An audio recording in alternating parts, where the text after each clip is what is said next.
Hello, ni hao, welcome back. 欢迎回来to Wisdom Wednesday with Johnny Tiger Kitten and Aslan. and Aslan. And Aslan is like sitting right here listening in, and Kitten is getting a nice massage in well, a chair with a massage cushion attached.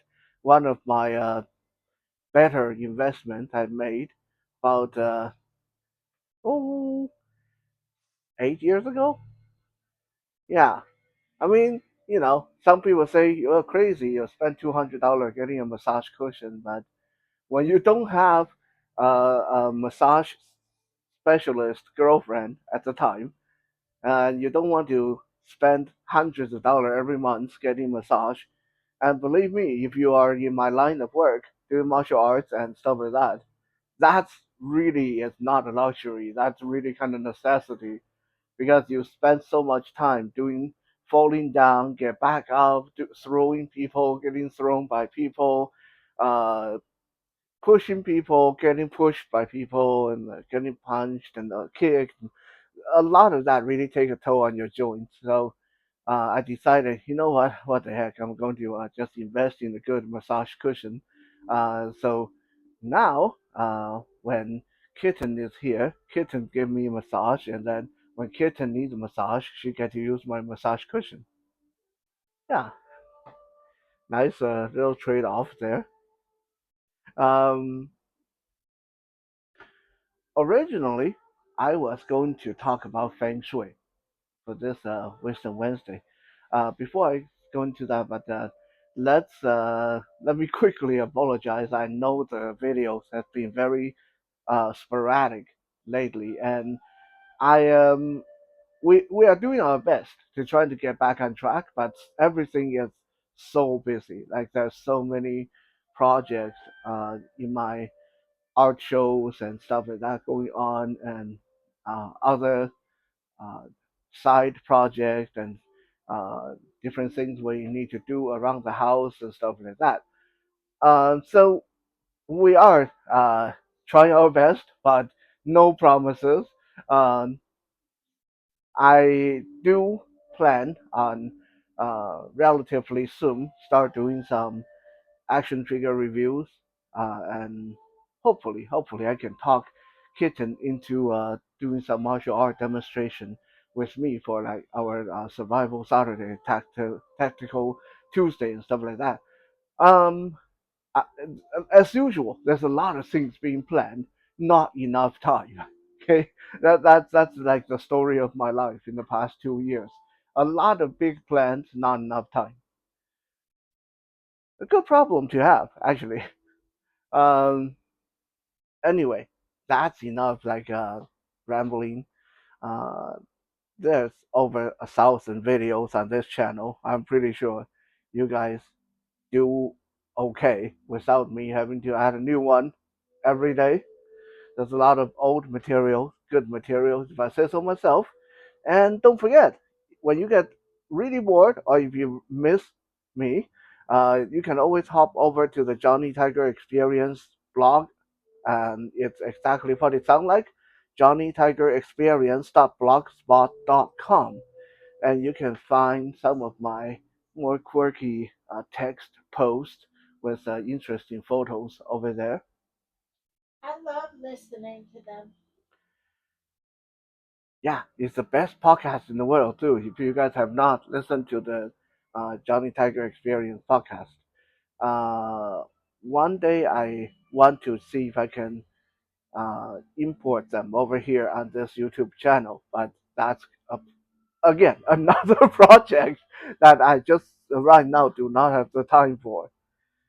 Um, so originally I wanted to talk about feng shui because that's a really cool subject, and a lot of people are interested in just exactly what is feng shui, what is good feng shui, what is bad feng shui, who says it's good feng shui, what makes it good, what makes it bad, and we will get around to that. But before we do, while I was gathering materials, I dug up something else that was related but somewhat different.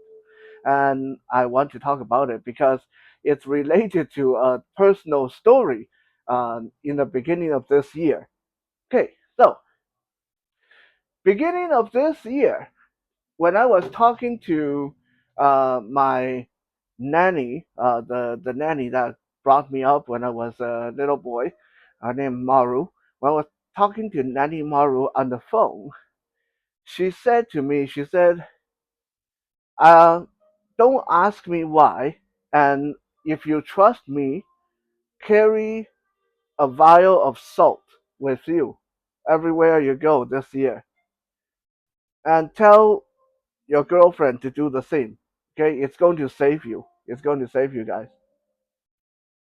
That was very, at the same time, WTF and very ominous.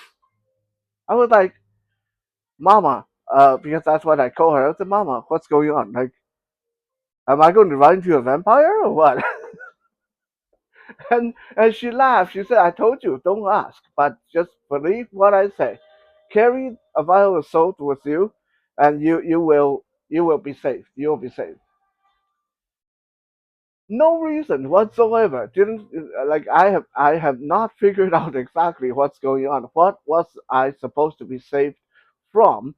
But since she told me this 2 days before I flew back to Canada from California, I thought I better err on the good side, right? Like I would hate to not listen to her, not carry a vial of salt, and then the plane crash or something.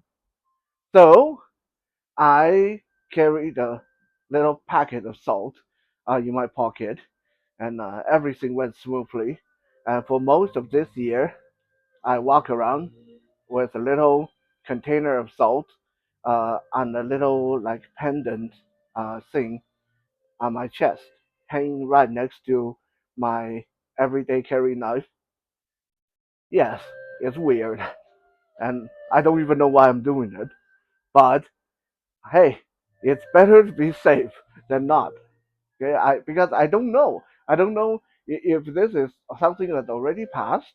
Am I okay now, or do I need to carry this for the rest of the year?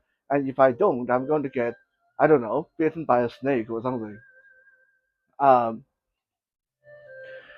so while I was researching feng shui, I finally came across where something like this originated from. It's started to make a little bit more sense. Still doesn't tell me why, but it makes at least now I know where my nanny Maru got this salt business from. Before I reveal the great secret of the Chinese voodoo, because make no mistake about it, it is Chinese voodoo. Okay, uh, let me tell you guys a supposedly true story. And I said supposedly true story because this sounds like totally fictitious. Like this thing sounds so incredible that it's hard to believe that it actually happened. But it actually was recorded in quite a few historical accounts as something that really happened. Okay, so going back to the Qing Dynasty in China, we are going back about 600 years ago. The Qing Dynasty, at the height of Qing Dynasty in China, there was a very well-to-do family, and their last name just happened to be Tai, like mine. Okay, so I don't know if they were my ancestor or not, but that's an interesting coincidence when I dug that up. So there was a Thai family that was very, very rich in China during the Qing Dynasty, during the rule of Emperor Qianlong. And the Thai family wanted to build a new mansion for their family members to live in. So they hired a bunch of stone workers and uh, carpenters and a bunch of like they basically uh, hired a whole bunch of uh, labor to complete the project. On the day, uh, about a week before the project was completed, and the head of the labor force, the head of the workers, came to the Mr. Tai and said, "Hey, we're almost done, and you promised us that you were going to pay our full back pay. You're going to give us the full wages before we complete the project, so everyone can just move and like we finish the project, we get paid, and we go on our own way, right? That's what you said, and so I'm here to tell you another week will be done. So it would be nice if you pay us now." And Mr. Tai said to the head of the workers and said, "Yeah, okay, here's the promised amount of silver for you guys." And the head worker said, "Oh, wait a second. This is not even half of what you promised us. What's going on?" Uh, and Mr. Tai said, "Oh, well, you guys really didn't do a very good job. I don't like the materials you guys use. I don't like the speed you worked at. You were too slow, and your workers were uncouth and rude. So I decided to only pay you half." So long story short, the head of the workers and Mr. Tai got into a big argument, and because Mr. Tai was very rich, he commanded his servant to beat up the head of the workers. They beat him so bad that it actually broke his leg. And because Mr. Tai was a very rich person, a very well influenced, very powerful, the workers couldn't even go to the magistrate to sue him. So the workers just swallowed their pride and took the offered silver, half of the amount of what they were promised, less than half, in fact, and finished the project and left and didn't make a fuss. Huh? And from that day forward, something weird started happening. Every year, for the next 40, 50 years, every year the Thai family would lose a person, whoever lived in that mansion. Like the family that lived in that mansion, every year someone would die. No matter, like this person can be perfectly healthy and then suddenly die in the middle of the night. Next year, someone else will die. This can be someone who perfectly healthy and then just wake up in the morning and slip and hit their head and die. Every year, every year, without failing, one person from that family who lived in that mansion would die for the next 50 years. The Thai family didn't know what the heck was going on. Like, are we cursed? They hired Buddhist monk, they hired Taoist monk, they hired Catholic priest, they hired anyone they knew to come take a look. What's happening? No one could tell what was going on. 50 years went by. One night, there was a big, big storm. And the house is 50 years, the mansion was 50 years old. And because so many people died in that mansion, people didn't want to live there anymore. So it was kind of abandoned and run down, not in very good repair. So when the storm hit the city, the the wall that beside the main gate of the mansion fell down in the middle of the night.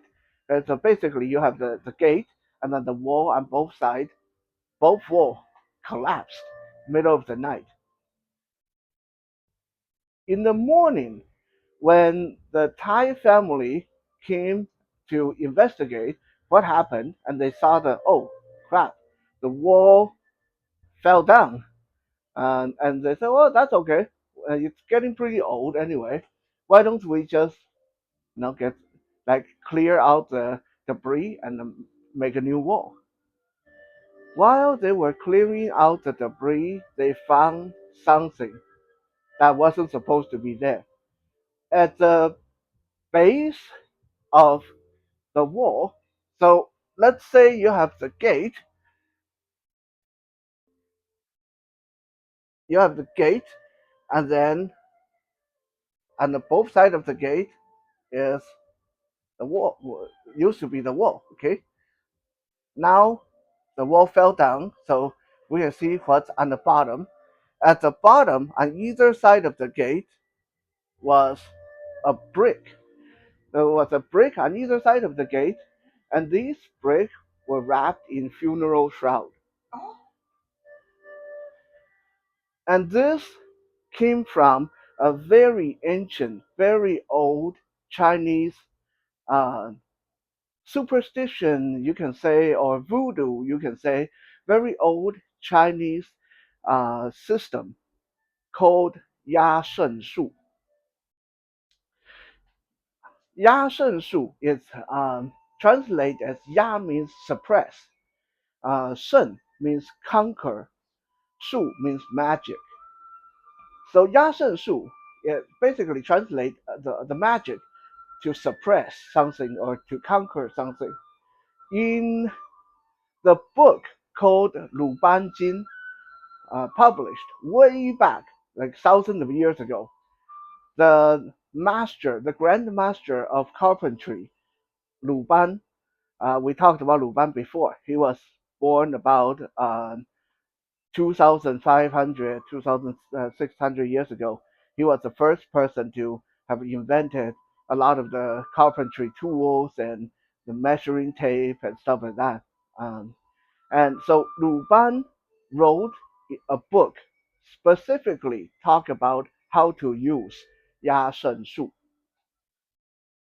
And one of those tricks was exactly this. If you want to curse the person's house, if you want to curse this household to always have people dying, then bury a brick wrapped in funeral shroud on either side of the gate. This is called welcoming death. And when you do that, and then you build a wall over top of these bricks, whoever lived behind these gates would always have funeral. There are many, many other tricks that Lu Ban has mentioned in this book called Lu Ban Jin, means Lu Ban's Bible, basically, mentioned in different kind of Yashen Shu. I'm going to give you guys a few more examples, but please do not attempt to use this to harm other people. Uh, Number one, it's not nice. Number two is bad karma. Number three, I'm going to tell you guys number three why you don't want to use this. All right, in a little bit. So another little trick that Lu Ban has mentioned in his book of how to do the magic of suppression and conquering is when you build a house for somebody, if you want the people who live in this house to fight all the time, to have argument all the time, then you want to go into the cross beam of the house, like, and you want to leave a pair of little carved wooden people on top of the cross beam, and you want to pose them like they're fighting. And as long as they are standing up there fighting, anyone who lives in the house will always be plagued with arguments and unhappiness. Or you can, on top of the crossbeam, put a little funnel, just a regular funnel that you use in the kitchen. You put a funnel there, and what's going to happen is anyone who lives in this house is going to lose money. Whatever they do, money is going to funnel out. Money will not stay. Okay? Like I said, please don't use these tricks on people. Uh, um, there are many, many, many of these little tricks that Lu Ban, the master of carpentry, talked about in his book. And like I said, this is from 2,500 or so years ago. Now, some people will say, wow, that sounds horrible. It's like, is this just like some dark magic people use to hurt other people with? Yes and no. Because like many things in this world, Ya Shen Shu is not pure evil. Okay? It was actually originally invented to do good things. For example, most of you heard of lucky money. New Year time, you give someone lucky money to bring them luck. That is also a yasen shu. That is also a magic to suppress bad luck, to conquer bad luck. The evil suppression money, when you put the lucky money under your pillow, and it will keep evil spirit away. That is another example of a good yasen shu. You use that money under your pillow to conquer evil spirit. Putting spring couplet, the New Year couplet, on your door is yet another old practice that came from Ya Shen Shu, because the spring couplet bring in good fortune and keep out bad fortune. So, in another word, at the essence, what is Ya Shen Shu? Ya Shen Shu, the magic of conquer and suppression, is when you use an object to conquer either good fortune or bad fortune, to suppress a certain aspect of the natural world, and to call either good luck or bad luck to the household. That is basically the essence of Yashen Shu. So in the beginning, with Chinese mooncake, the lucky money, the sticky rice dumpling, the vial of salt that you carry every day that will keep away evil spirit. The little hulu you can carry. I got a kitten, a bunch of hulu a few years ago. Uh, those are all part of this Yashen Shu system, which is to carry, to utilize a certain object to change your luck or to change someone else's luck. So why did Yashen Shu become kind of like a evil thing for a lot of people? Well, honestly, it's because back in the old days, there's such a big difference between the rich and the poor. In that, when you go and build someone a house, when you're a poor carpenter, when you're a poor stone worker, if the person doesn't want to pay you, there's nothing you can do. So the craftsmen started to practice Yashen Shu. So to let the rich landlord, rich house owners know, hey, yeah, you are powerful, you are rich. I can't mess with you. But hey, you know what? Don't mess with me. Because I can make your house so evil that people are going to die or you're going to lose money. I know all this dark magic I can use on you. So it was like a way to balance, to even the playing field for the working class people. Now, some people may think, well, it's just superstition, right? It's silly, it's stupid, it's just superstition. Well, if it's just superstition, then it begs to be questioned. Why is it such a prevalent, such a big part of the Chinese culture uh, for thousands of years? When we look at the greatest Chinese novels, okay, in the Dream of the Red Chamber, one of the four greatest Chinese literature, there was a chapter where they talk about one of the rich kid was having a headache, and then when his grandmother took him to a nun to be treated, the nun treated his headache, but then the grandmother refused to pay the nun. So the nun ended up putting a little paper mache doll under this rich kid's bed, and she kept another copy of the doll, and basically it was like a voodoo doll. She would prick it with a pin every day, and this rich kid just get the headache got worse and worse and worse until the grandmother finally decided to pay the nun. Right? So in the book of A Dream of the Red Chamber, there was this story of that the nun using Yashen Shu and the rich family. And in case those of you that don't know, the Dream of the Red Chamber is one of those books that very realistic, very much grounded in realism. No heroic, no fantasy. It's very gritty, realistic, historical stuff. So if it's included in there, then even if Yasen Shu was not real, we can come to the conclusion that it was a big enough deal to Chinese people that it was deemed worthy of inclusion in the Dream of the Red Chamber novel. In another novel that I talked about before, in Investiture of the Gods, there was another instance after the Zhou dynasty conquered and took over China, and there was one lord called Din Ho refused to kowtow and bow down to the new Zhou emperor.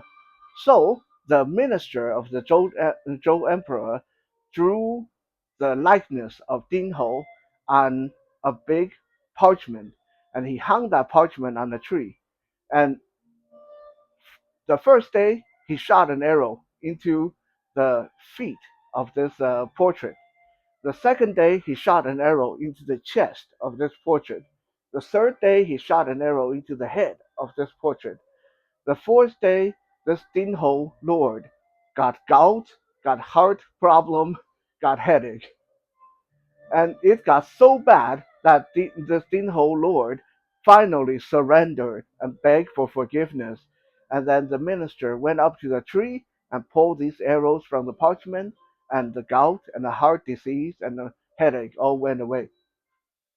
That's one of the another example of Din Shen Shu, this magic of suppression and conquer appearing in one of the greatest Chinese novels. Now, some people might think that, well, those are novels. People wrote them. Obviously, they can write anything. Then let's look at history. Han Dynasty, uh, about 2,200, 2,300 years ago, one of the greatest emperor, Han Wudi, uh, fought his own son, forced his own son into rebellion, and then ended up killing his own son because his own son was practicing Yashen Shu, digging holes in the garden, burying little carvings of statues and paper dolls with the likeness of his father on them, wanting to use Yashen Shu to kill his dad. And so Han Wudi, as an emperor, found out about that and uh, went after his son, and in the end, having to kill his son. That's the real history. Fast forward, Tang Dynasty, the female empress, the only female emperor in Chinese history, Wu Zetian. Before she became the emperor, when she was only a lowly concubine of the emperor, and the queen was trying to get rid of her. So the queen got in league with another concubine and hired a Taoist monk, and they carved a bunch of statues in the likeness of Wu Zetian and started uh, using pins and arrows and all kind of things on these little statues. And Wu Zetian almost died. And lucky for her, she one of her spies found out what was going on. So she told the emperor, "Hey, your queen's trying to kill me." And the emperor went into the queen's chamber and found all these statues and paper dolls and stuff like that, and got the queen executed because to practice this kind of stuff was basically witchcraft. Um, Throughout dynasties, Yasen Shu has reappeared again and again and again. Uh, However, it's not like you just go and put something on someone's house and it's going to work. There's a few conditions, and this is like kind of the third reason why I say don't do it to people. Okay, the third reason why you shouldn't use this to harm people is number one, if the person you are trying to target has a lot of good karma, then this is going to backfire on you. bad luck you generate will rebound onto you. So if the person you're trying to harm is a really good person, you are going to end up harming yourself. Number two, 压胜术 only work if the whatever you use, like the little dolls, the little statues, are made from your own hand. So you can't just go buy it. You have to carve it yourself and make it yourself. Okay. Also another thing about 压胜术 is whatever you place in that person's house to bring them bad luck. If there's a fire, for example, or if there's anything that uh, bring harm to the item that you place there, that injury will transfer onto your person. So, for example, if you put a little wooden statue on someone's raft or on someone's roof, thinking you're going to curse them, and then the house catches on fire, and the fire burns your little statue, then you are going to come down with a fever and die, stuff like that. Okay, so it's not one of those things that you can do without consequences. There's a very big chance of something like this reflecting back on yourself because it is bad karma to do this to someone.